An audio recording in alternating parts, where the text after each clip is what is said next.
knew that they were already in danger. When I finished a day of reading those reports, to see a typical question on the Park Slope Parents listserv, if you skip the iron-fortified cereal, do you worry about your baby getting enough iron? I would simultaneously think, what a thing to worry about. Do you want to know what kids we should actually worry about?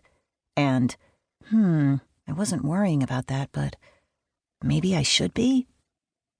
One day, in the fall of 2018, my work world and my parenting world seemed coincidentally to be in conversation with each other. For work, I was reading the case file of Edward, a little boy in New York City foster care.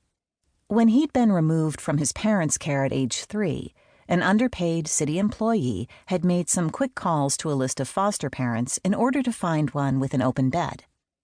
The first foster parent to answer her phone spoke Spanish exclusively, but she had room in her home and agreed she could be home that afternoon.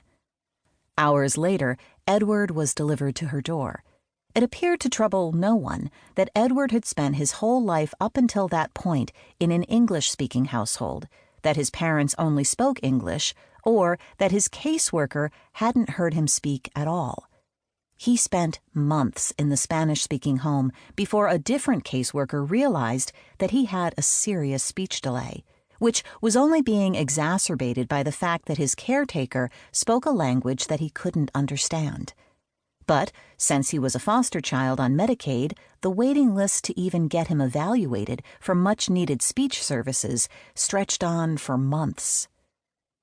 As I was reading Edward's case file, my phone was buzzing with messages from parents on the Park Slope Parents group discussing their own baby's speech.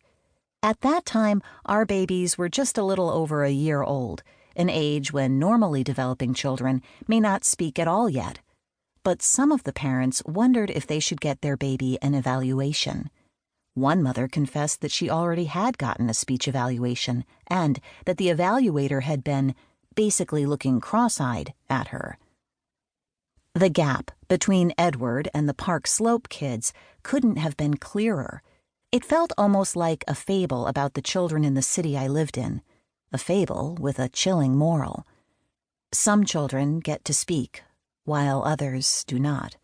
And who can least afford to wait will wait the longest. Snowplow parenting. In the last 5 years, there's been an explosion of books and articles about the problems with snowplow parenting. It's also called lawnmower parenting, concerted cultivation, or hyper-intense parenting. It begins with getting speech evaluations for your normally developing 1-year-old and eventually leads to being a parent who calls your child's professor to argue over their grades.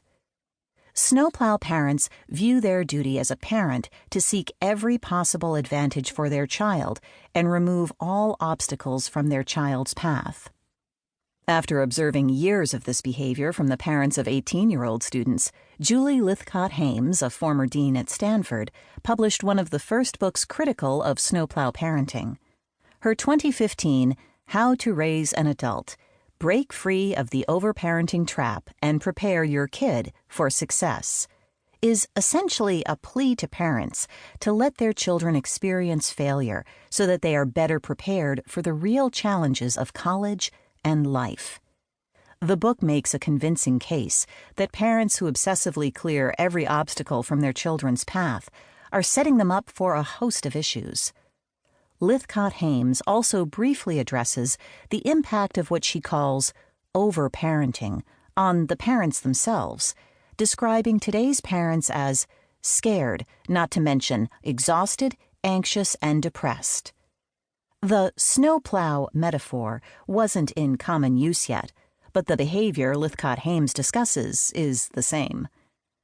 The most infamous example of snowplow parenting is the Varsity Blues scandal. 33 wealthy people were criminally charged for bribing and cheating to get their kids into college. That scandal quickly became a symbolic flashpoint. Many writers saw it as an event that exemplified something disturbing about today's parenting culture. The idea that there is something deeply wrong with modern parenthood didn't start with Varsity Blues.